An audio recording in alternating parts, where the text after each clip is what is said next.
গল্পের লেখক হলেন সত্যজিৎ রায়, যিনি জন্মগ্রহণ করেছিলেন 1921 সালের 2রা মে এবং তার মহাপ্রয়াণ ঘটে 1992 সালের 23শে এপ্রিল।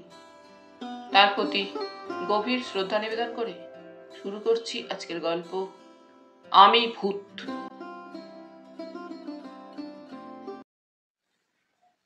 আমি ভূত।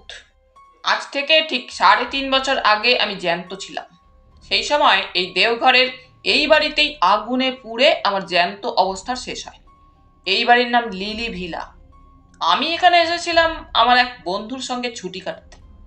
একদিন স্টোভে চা করতে গিয়ে স্টোভ ফেটে আমার কাপড়ে আগুন ধরে যায়।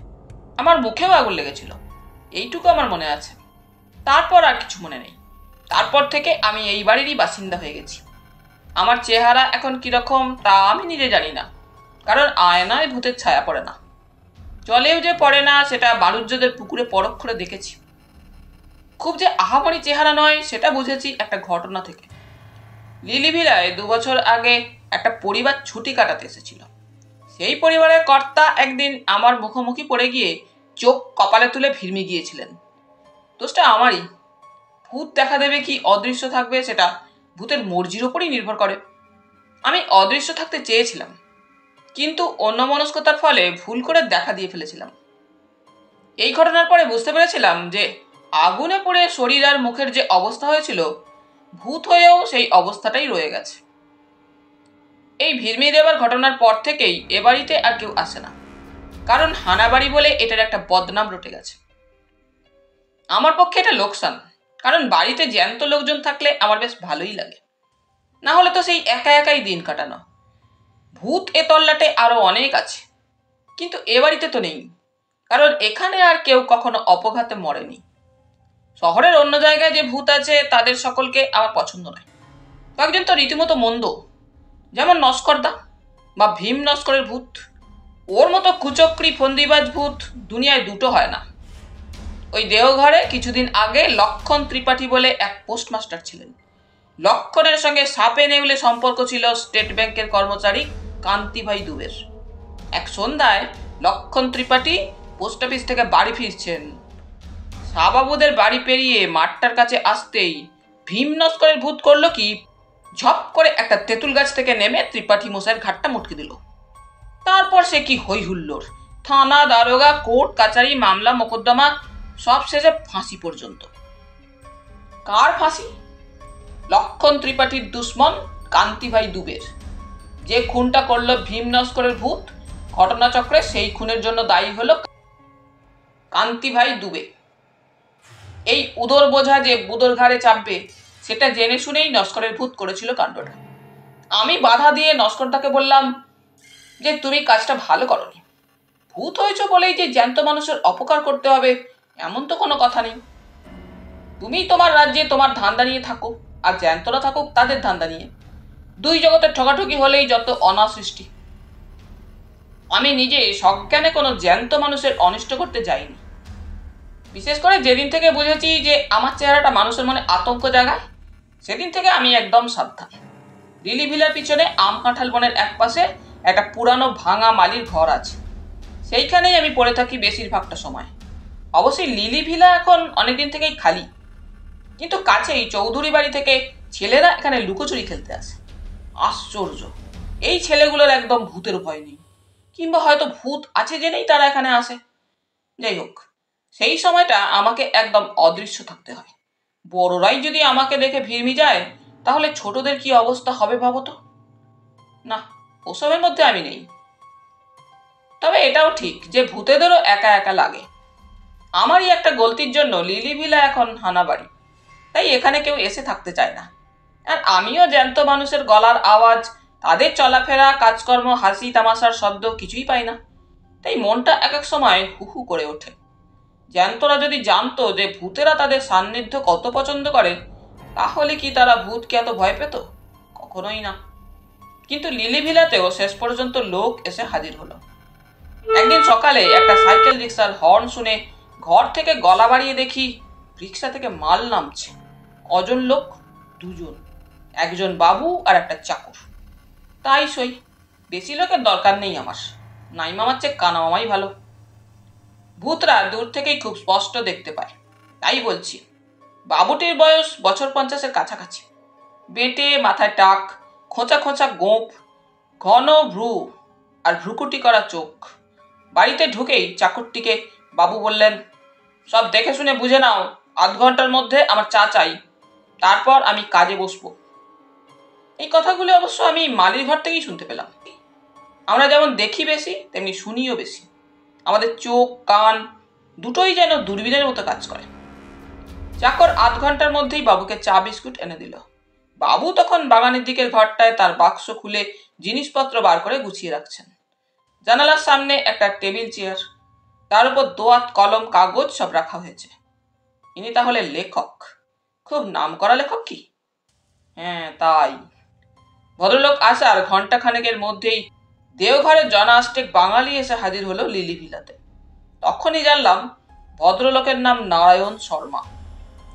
আসল নাম না ছদ্মনাম তা জানি না, তবে এই নামেই সকলে তাকে ডাকে। বাঙালির দল নারায়ণবাবুকে দেহঘরে পেয়ে কৃতার্থ। এত বড় একজন কাউকে তো সবসময় পাওয়া যায় না। তাই যদি ভদ্রলোকের আপত্তি না থাকে, তাহলে এখানকার সকলে তাকে একদিন সম্বর্ধনা জানাতে ইচ্ছুক। নারায়ণ শর্মা লোকটি দেখলাম বেশ কড়া। বললেন, এখানে নিরিবিলিতে কাজ করতে পারবো বলে কলকাতা ছেড়ে এলাম, আর আসা মাত্র আপনারা এসে সম্বর্ধনার জন্য পিড়াপিড়ি করছেন। এক কথায় অবশ্যই সকলেই একটা কাঁচুমাচু ভাব করলেন। তাতে আবার নারায়ণ শর্মা নিজেই নরম হয়ে বললেন, বেশ, আমাকে দিন 5 একটু নির্ঝঞ্ঝটে কাজ করতে দিন, তারপর হবে কোন সম্বর্ধনা। বেশি বিব্রত করলে কিন্তু আমি আমার তল্পি তল্পার গুটিয়ে কলকাতা ফিরে যাব। এই সময় ঘোষ বাড়ির কর্তা নিতাইবাবু হঠাৎ একটা প্রশ্ন করে বসলেন, যেটা আমার মোটেই ভালো লাগলো না। তিনি বললেন, এখানে এত বাড়ি থাকতে আপনি লিলি ভিলায় এসে উঠলেন কেন? নারায়ণবাবুর মুখে এই প্রথম হাসি রেখা ফুটে উঠল। তিনি বললেন, হানাবাড়ি বলে বলছেন তো, তা যদি ভূত আসে তাহলে তো ভালোই, একজন সঙ্গী পাওয়া যাবে। আপনি বোধহয় আমাদের কথাটা সিরিয়াসলি নিচ্ছেন না, বললেন হারু তালুকদার। কলকাতার এক ডাক্তার এখানে সপরিবারে এসেছিলেন। ভদ্রলোক নিজের চোখে দেখেছিলেন ভূত, আর সে নাকি বিভৎস ব্যাপার। প্রায় মিনিট 15 পরে জ্ঞান ফেরে ভদ্রলোকের। এখানে ভালো ডাক বাংলো আছে, ম্যানেজার আপনার খুব ভক্ত, বললে উনি নিজে সব ব্যবস্থা করে দেবেন। আপনি দিলি ভিলা ছাড়ুন। এইবার নারায়ণ শর্মা একটা অদ্ভুত কথা বললেন, আপনারা বোধহয় জানেন না যে প্রেততত্ত্ব সম্বন্ধে আমি যতটা জানি ততটা খুব কম লোকেই জানে। আমার এখানকার লেখার বিষয় হচ্ছে ওই প্রেততত্ত্ব। সেই ডাক্তারের অবস্থায় আমাকে কোনোদিনও পড়তে হবে না, এটা আমি জোর দিয়ে বলতে পারি। তিনি ভূতের বিরুদ্ধে কোনো প্রিকশন নেননি, কোনো ব্যবস্থা করেননি। আমি সেটা নেব এবং করব। ভূত আমার কিছু করতে পারবে না। আপনারা সদুদ্দেশ্য নিয়েই উপদেশ দিতে এসেছেন তা জানি, কিন্তু আমি এই লিলি ভিলাতে থেকেই কাজ করতে চাই। এ বাড়িতে আমি ছেলে বয়সে এসেছি, তখনকার অনেক স্মৃতি আমার এই বাড়ির সঙ্গে জড়িয়ে আছে। ভূতের বিরুদ্ধে ব্যবস্থার কথাটা আমি এই প্রথম শুনলাম, কথাটা ভালো লাগলো না। আর প্রেততত্ত্ব, ভূত নিয়েও তত্ত্ব হয় নাকি? এসব কি বলছেন নারায়ণ শর্মা? অবশ্যই এসব এখন ভেবে কোনো লাভ নেই। রাতটা আসুক, আপনা থেকেই সব প্রশ্নের উত্তর মিলবে বলেই আমার বিশ্বাস। তবে এই ব্যবস্থার কথা শুনে অবধি আমার মন বলছিল যে খবরটা একবার, অন্তত মজা দেখবার জন্যেও, ভীম নস্করকে জানানো উচিত। সে জ্যান্ত মানুষের ঘাড় মটকাবার কায়দা রপ্ত করেছে। না জানি সে এ খবর শুনে কি বলবে। বেলা যতই বাড়তে লাগলো ততই আমার ছটফটানি বেড়ে চলল। শেষটায় আর না পেরে অদৃশ্য অবস্থায় মল্লিকদের 200 বছরের পুরানো পৌর বাড়িটায় গিয়ে নস্করদার নাম ধরে ডাক দিলাম। সে দোতলার পূর্ব দিকের ছাদ ভাঙা ঘরটা থেকে হাওয়ায় ভেসে নিচে এসে বেশ কড়া সুরেই বলল, এই অসময় কেন? আমি তাকে নারায়ণ শর্মার কথাটা বললাম। শুনে নস্করদা প্রচন্ড ভ্রুকুটি করে বলল, বটে? বলি, ব্যবস্থা কি সে একাই করতে পারে? আমরা পারি না? কি ব্যবস্থা করবে? ভয়ে ভয়ে জিজ্ঞেস করলাম আমি। আমি বুঝেছিলাম যে নস্করদার মাথায় ফন্দি খেলছে। নস্করদা বললেন, কেন? বেঁচে থাকতে 32 বছর ধরে ব্যায়াম করেছিলুম। ডন বৈঠক, মুগুর, ডাম্বেল, চেস্ট এক্সপ্যান্ডার কিছুই বাদ দিইনি। নারায়ণ ছোকরার ঘাড় মটকাবার শক্তি কি আমার নেই? ব্যায়াম যে সে করতো সেটা ভীম নস্করকে দেখলেই বোঝা যায়। সে বিষ খেয়ে আত্মহত্যা করেছিল, তাতে তার দেহের কোনো বিকার ঘটেনি। তাই এখনো হাত পা নাড়ালে শরীরে মাংসপেশি ঢেউ খেলে যায়। আমি বললাম, তাহলে? আমি জানি যে আমার হৃৎপিণ্ড থাকলে তা এখন ধুকপুক করত। তাহলে আর কিছুই নয়, বলল নস্করদা। আজ রাত 12টায় নিবারণ শর্মার আয়ু শেষ। ভূতের সঙ্গে চালাকি করলে আর যাই করুক, ভূত কখনো ক্ষমা করবে না। বাকি দিনটা যে কিভাবে কাটলো তা আমিই জানি। এদিকে নারায়ণ শর্মা সারাদিন তার ঘরে বসে লিখছেন। বিকেলে সূর্য ডোবার বেশ কিছু আগে ভদ্রলোক ঘর থেকে বেরিয়ে বাইরে উত্তরের রাস্তাটা ধরে বেশ খানিক হেঁটে আকাশে সন্ধে তারাটা বেরোবার কিছুক্ষণের মধ্যে বাড়ি ফিরলেন। আজ অমাবস্যা, তাই চাঁদ নেই। আমি আমার ডেরা থেকে সবই লক্ষ্য করে যাচ্ছি। এবার নারায়ণ শর্মাকে দেখলাম একটা অদ্ভুত জিনিস করতে। সুটকেস খুলে একটা থলে বার করে তার থেকে একটা গুঁড়ো জিনিসের এক মুঠো নিয়ে একটা ধুনুচির মধ্যে ছড়িয়ে দিয়ে তাতে আগুন দিয়ে ধুনুচিটা ঘরের দরজার চৌকাটের বাইরে রেখে দিলেন। সেই ধুনুচি থেকে গলগল করে ধোঁয়া উঠতে লাগলো, আর দক্ষিণের হাওয়া সেই ধোঁয়াকে সোজা এনে ফেললো আমার ডেরায়। বাপরে, কি ব্যবস্থা! ভূতেরা কোনো গন্ধ পায় না, কিন্তু এ গন্ধ দেখছি নাকের মধ্যে দিয়ে একেবারে ব্রহ্মতালুতে পৌঁছে গেছে। কি সর্বনাশ! এই অবস্থায় নস্কর দাও এই বাড়ির ত্রিসীমানা আসতে পারবে না। আর সত্যিই তাই হলো। মাঝরাত্রি নাগাদ আমার ঘরের পিছনের পাঁচিলের ওদিক থেকে চাপা গোঙানি শুনলাম।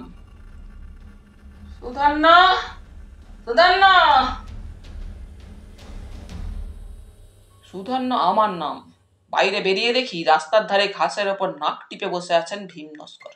নাকি সুরেই কথা বলল সে। 21 বছর হলো গঙ্গা প্রাপ্তি ঘটেছে আমার, আর এই প্রথম জ্যান্ত লোকের কাছে হার মানতে হলো। মানুষ যে এত কল করতে পারে সে তো আমার জানা ছিল না। ও লোকটা পড়াশোনা করে নস্করদা, ও অনেক কিছু জানে। ও হ, এমন একটা লোকের ঘাড় মটকাতে পারলে কি সুখ হতে পারল দেখিনি। সে যে আর হবার নয় সে তো বুঝতেই পারছো। পারছি। আর আসি, এক নতুন অভিজ্ঞতা হলো বটে। নস্করদা চলে গেল, আর আমিও নিজের ঘরে ফিরে এলাম। আর তারপরেই বুঝতে পারলাম যে আমার ঘুম পাচ্ছে। ভূতের চোখে ঘুম, এই যে অভাবনীয় অবিশ্বাস্য ব্যাপার। কিন্তু তাহলে কি হবে? ওই ধোঁয়াতে এমন জিনিস আছে যে ভূতকেও ঘুম পাড়ায়। অথচ রাতই হলো ভূতের চড়ে বেড়াবার সময়। আমি আর থাকতে পারলাম না, একটা ঝিম ধরা অবস্থায় ঘরের মেঝেতে শুয়ে পড়লাম। ঘুম ভাঙলো একটা গলার শব্দে। সময়টা সকাল। আমি ধরফড়িয়ে উঠে বসলাম। বসেই সামনে তাকিয়ে চক্ষু স্থির। ইনি যে নারায়ণ শর্মা সেটা বুঝতে পারছি, কিন্তু এর এমন দশা হলো কি করে? নারায়ণ শর্মাই আমার প্রশ্নের জবাব দিলেন। চাকরটা ঘুম থেকে ওঠেনি দেখে স্টোভ জ্বালিয়ে চা করতে গেছলুম। স্টোভটা বাস্ট করে। ওরা বোধহয় ওদিকে আমার মৃতদেহের সৎকারের ব্যবস্থা করছে। আমি একটা ডেরা খুঁজছিলুম, তখন এই ঘরটা দেখতে পাই। এখানে আর একজনের ঠাঁই হবে কি? আমি অত্যন্ত খুশি হয়ে বললাম, নিশ্চয়ই হবে। যাক, দুই মুখ পোড়ায় জমবে ভালো।